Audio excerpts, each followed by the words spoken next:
ብዙዎቻችሁ ማታ አልጋ ላይ ስትተኙ ቤታችሁ ዝም ሲል ከራሳችሁ ጋር ስትቀሩ አንድ የሚመጣባችሁ ከባድ ስሜት አለ። ለምን ይሄን አደረኩ? ለምን በዚህ መንገድ ተናገርኩ? እድሉን መጠቀም ነበረብኝ የሚሉ የጸጸት ድምጾች እንቅልፍ ይነሷችኋል። ያለፈው ታሪካችሁ ልክ እንደ ጥላ ተከትሏችሁ የአሁኑን ሰላማችሁን እየነጠቃችሁ እንደሆነ ይሰማችኋል። እመኑኝ፣ ይህ ስሜት የሚሰማው እናንተም ብቻ አይደለም። ሁላችንም በህይወት መንገድ ላይ ስንጓዝ የጣልነው፣ የሰበርነው፣ ያበላሸነው ነገር አለ። ነገር ግን ትልቁ ችግር የተፈጠረው ስህተት መስራታችሁ ሳይሆን ያንን ስህተት እንደ ዘላለም ማንነታችሁ አድርጋችሁ መቀበላችሁ ነው። ዛሬ በዚህ ቪዲዮም በህሊናችሁ ውስጥ ያለውን ጫጫታ አጥፍታችሁ እንዴት እውነተኛ ውስጣዊ ሰላምን ማግኘት እንደምትችሉ በጥልቀት እናወራለን። ምናልባትም ይህ ቪዲዮ ህይወታችሁን የምታዩበትን መነጽር ሊቀይረው ይችላል። እኔ አብሪሽ ማክ ነኝ። በዚህ ቻናል ላይ የምንነጋገረው ስለ ሰው ልጅ አእምሮ ጥንካሬ፣ ስለ ውስጣዊ ሰላምና ህይወትን በብልሃት ስለ መምራት ጥበብ ነው። በሚቀጥሉት ጥቂት ደቂቃዎች ውስጥም ከራሳችሁ ጋር የታረቀ ሰላማዊ አእምሮን ለመገንባት የሚረዱ 3 መሰረታዊ የህይወት ሐሳብን በዝርዝር እንመለከታለን። አንደኛ፣ በህይወታችሁ ውስጥ በእጃችሁ ያሉና ከእጃችሁ ውጭ ያሉትን ነገሮች እንዴት መለየት እንደምንችል እናያለን። ይህ ቀላል ነገር ሊመስላችሁ ይችላል፣ ነገር ግን የአብዛኛው ሰው የጭንቀት ምንጭ ነው። ሁለተኛ፣ ለምን መጥፎ ትዝታዎችን ለመርሳት መሞከር እንደሌለብንና ይልቁንም እንዲደበዝዙ የመፍቀድን ማለትም ዘ አርት ኦፍ ፌዲንግ የምንለውን ታላቅ ሚስጥር ፈታላችኋለሁ። ሶስተኛና የመጨረሻው አእምሮአችን ውስጥ የሚመላለሱትን ሐሳቦች እንደ እውነት ሳይሆን እንደ ደመና የምንመለከትበትን የማይንድፉልነስ የምንለው ወይንም ደግሞ የንቃተ ህሊና ልምምድ የምንለውን እንመለከታለን። በእርግጠኝነት እነዚህን መንገዶች በትኩረት ከተከተላችሁ በትከሻችሁ ላይ ያለውን ሸክም ቀለል ሲላችሁ ይሰማችኋል። አሁን ከዚህ ደቂቃ ጀምሮ የምንነጋገረውን በሐሳብ 3 ላይ እንጠቀልለዋለን። እስከ ቪዲዮ መጨረሻ ድረስ አብራችሁ መቆየታችሁን እንዳዘነጉ። ወደ ዋናው ነጥብ ከመግባታችን በፊት አንድ የልባችሁን በር የሚነካ ትንሽዬ ታሪክም ማካፈላችሁ ይሆናል። ስለ ያለፈው ትዝታዬ ሳስብ ሁሌም የሚታየኝ ይህ ምስል ነው። አንድ ሰው አንድ ትልቅ ጀልባ ጠምዶ አስሮ በደረቅ መሬት በድንጋይና በአፈር ላይ እየጎተተ በከፍተኛ ድካም ሲጓዝ በአይነ ህሊናችሁ ይታያችሁ። ይህ ሰው በፀሐይ ተቃጥሏል፣ ትከሻው በገመድ ተልጧል፣ ጉልበቱ ደክሟል።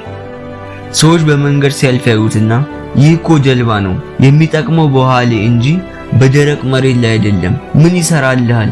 ለምን ሸክም ታደርገዋለህ? ብለው ይጠይቁታል። እሱ ግን አይ ይህ ጀልባ ድሮ ወንዝ ሳቋርጥ ጠቅሞኛል፣ አሁንም እፈልገዋለሁ ብሎ መጎተቱን ይቀጥላል። ይህ ታሪክ የኛ ህይወት ነጸብራቅ ነው። ያለፈው ትዝታችን ጥሩም ይሁን መጥፎ ልክ እንደዛ ጀልባ ነው። በጊዜው በውሃ ላይ ሳለ የሆነ ትምህርት ሰጥቶን ይሆናል፣ የሆነ ስሜት አሳድሮብን ይሆናል። ነገር ግን ያ ጊዜ አልፏል። አሁን ያለንበት ህይወት ምዕራፍ ደረቅ መሬት ነው። ያንን ያለፈ ታሪክ አሁን ወዳለንበት ህይወት እየጎተተን ማምጣት ጀልባን በኮረኮንች ላይ እንደመጎተት ነው። እጅን ያደክማል፣ ያቆስላል፣ አሁን ያለንበትን ጉዞ ያጓትታል፣ የጀልባው ቅርጽም ይበላሻል። እኔ ለራሴ ይህንን ስህተት ለዓመታት ሰርቻለሁ። ትላንት የሰራሁትን ስህተት ዛሬ ላይ እያሰላሰልኩ ዛሬ መኖር አቅቶኝ ነበር። ነገር ግን አንድ እውነትን ተረዳው። ጀልባው በደረቅ መሬት ላይ እንደማይጠቅመው ሁሉ ያለፈው ጸጸትም ለአሁኑ ህይወት ከህመም ውጪ ምንም የሚፈይደው ነገር እንደሌለ አወቅኩኝ። ጀልባችሁን የያዛችሁበትን ገመድ መልቀቅ አለባችሁ። የመጀመሪያውና ወደ ሰላም የሚወስደው በር መቆጣጠር የምትችሉትና የማትችሉት ነገር ምንድነው ብሎ ራስን መጠየቅ ነው። በህይወታችን ውስጥ ከሚፈጠሩ ጭንቀቶች ውስጥ 90% መንስኤ የሚሆነው ልንቆጣጠራቸው የማንችላቸውን ነገሮች ለመቆጣጠር በመሞከራችን ነው። ሰዎች ስለኛ የሚያስቡትን፣ ሰዎች ከጀርባችን የሚያወሩትን፣ ሰዎች በእኛ ላይ የሚፈጽሙትን ድርጊት ሙሉ ለሙሉ መቆጣጠር እንችላለን? በፍጹም አንችልም። የአየሩን ሁኔታ፣ የሀገሪቱን ኢኮኖሚ፣ የተፈጠረውን ክስተት መቀየር እንችላለን? በፍጹም አንችልም። ነገር ግን እናንተ ብዙ ጊዜያችሁን የምታባክኑት እዚህ ነጥብ ላይ ነው። ለምን እንደዚህ አለኝ፣ ለምን እንዲሆንኩኝ እያላችሁ ከቁጥጥራችሁ በሆኑ ነገሮች ላይ ጉልበታችሁን ትጨርሳላችሁ። ይህንን መራር እውነት ተቀበሉ። ዓለም ከእናንተ ቁጥጥር ስር አይደለችም። ሰዎች የራሳቸው አስተሳሰብና ባህሪ ያላቸው፣ ያ ደግሞ ከእናንተ ማንነት ጋር ላይገናኝ ይችላል። ብታውቁት መቆጣጠር የምትችሉት ነገር ቢኖር አንድ ነገር ብቻ ነው፣ እሱም የራሳችሁ ምላሽ። አንድ ሰው ቢሰድባችሁ የሰውየውን ስድብ መቆጣጠር ትችላላችሁ? አትችሉም።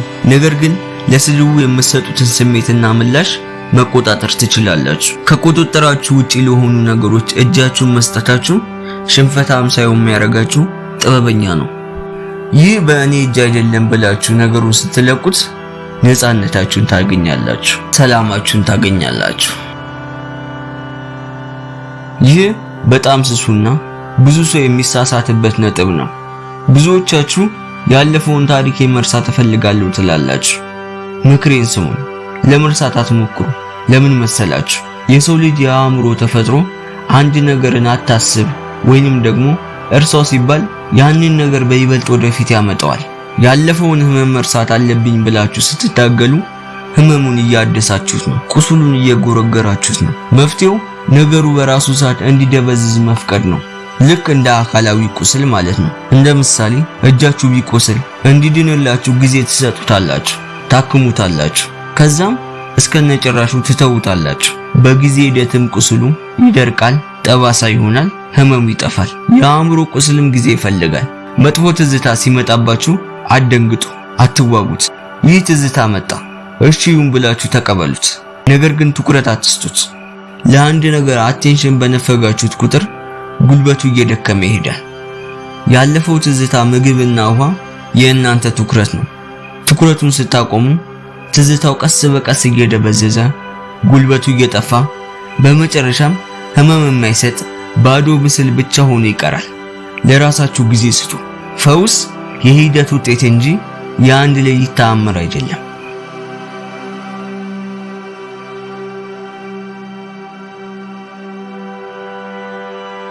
ነጥብ 3 ሐሳቦችን እንደ ሐሳብ ብቻ ማየት።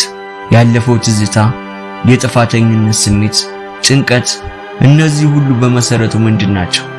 እነዚህ ነገሮች በጭንቅላታችሁ ውስጥ የሚፈጠሩ ሐሳቦች ናቸው። ችግሩ እኛ እነዚህን ሐሳቦች እንደ እውነት አድርገን ስንቀበላቸው ነው። ጥሩ ትዝታና መጥፎ ትዝታ ሁለቱም ሐሳቦች ናቸው። ልዩነታቸው እኛ የምንሰጣቸው ስያሜ ነው። መጥፎ ትዝታ ሲመጣባችሁ ራሳችሁን ከሐሳቡ ለዩ። እኔ ሐሳቤ አይደለሁም፣ እኔ የሐሳቤ ተመልካች ነኝ ብላችሁ አስቡ። በሰማይ ላይ የሚያልፉ ደመናዎችን አይታችሁ ታውቃላችሁ? ጥቁሩ ደመና ይመጣል፣ ይዘንባል፣ ያስፈራል፣ ግን ያልፋል። ከዛ ነጭ ደመና ይመጣል። ሰማዩ ግን ሁሌም ሰማይ ነው፣ በደመና አይጎዳም። የእናንተም ንቃተ ህሊና ልክ እንደ ሰማዩ ነው። ትዝታዎችና ሐሳቦች ደግሞ ደመና ናቸው፣ ይመጣሉ፣ ይሄዳሉ። አትያዟቸው፣ አትክፏቸው። ዝም ብላችሁ ብቻ ተመልከቷቸው። ይሄው ይህ የድሮ ትዝታ መጣ፣ አሁን ደግሞ አለፈ ብላችሁ ማየትን ተለማመዱ። ይህንን ስታደርጉ የትዝታው ስሜታዊ ጉልበት ይሰበራል። እኔም እንደናንተው ብዙ ስህተትን ሰርቻለሁ። ነገር ግን አሁን ላይ ሳስባቸው ልክ የሌላ ሰው ታሪክ እንደማነብ ነው የሚሰማኝ። ምክንያቱም እነዚህ ሐሳቦች እንጂ እኔ ስላልሆንኩኝ። የዛሬውን ቆይታችንን ስናጠቃልል ወደ አእምሮ ሰላም ለመድረስ እነዚህን 3 ቁልፍ ነገሮች ሁሌም ቢሆን ልብ በሉ። አንደኛ፣ ዓለምን መቆጣጠር እንደማትችሉ ተቀበሉ። ከቁጥጥራችሁ ውጪ በሆኑ ሰዎችና ሁኔታዎች ለመጨነቅን አቁሙ። ጉልበታችሁን ለራሳችሁ ምላሽ ብቻ ተጠቀሙት። ሁለተኛ፣ ለመርሳት አትታገሉ። ነገሮች እንዲደበዝዙ ጊዜ ስጡ። ትኩረታችሁን ወደ አሁኑና ወደፊት ስራችሁ በማዞር ያለፈውን ትዝታ በረሃብ ቅጡት። ሶስተኛ፣ ራሳችሁን ከሐሳቦቻችሁ ለዩ። እናንተ ሰማይ ናችሁ፣ ትዝታዎቻችሁ ደግሞ ደመና ናቸው። ደመና ያልፋል፣ ሰማዩ ግን ሁሌም ንጹህ ሆኖ ይቀራል። በመጨረሻም ይህን ልላችሁ እወዳለሁ። ያለፈው እንባዎቻችሁ፣ ውድቀቶቻችሁና ስብራቶቻችሁ ከንቱ ሆነው እንዲቀሩ አትፍቀዱ። ከእነሱ ተማሩ። እናም እነዚያን እንባዎች የወደፊት ስኬታችሁን ዘር የምታጠጡበት ውሃ አድርጋችሁ ተጠቀሙት። ይቅርታ ለሌላ ሰው የምንሰጠው ስጦታ ሳይሆን ለራሳችን ሰላም የምንፈጽመው ግዴታ ነው። ራሳችሁን ይቅር በሉ። ጀልባውን ከትከሻችሁ ላይ አውርዱና ቀለል ብሏችሁ ተራመዱ። ይህ ቪዲዮ በውስጣችሁ ያለውን ሰላም ትንሽም ቢሆን ካቀለለላችሁ ለሌሎች ወዳጆቻችሁ በማጋራት የሰላም መልእክተኛ ሁኑ። ህይወትን የሚቀይሩ ምክሮችንና ትምህርቶችን እንዳያመልጣችሁ ቻናላችንን ሰብስክራይብ በማድረግ ቤተሰቦቻችን መሆን ትችላላችሁ። ስለነበረን ቆይታ አመሰግናለሁ።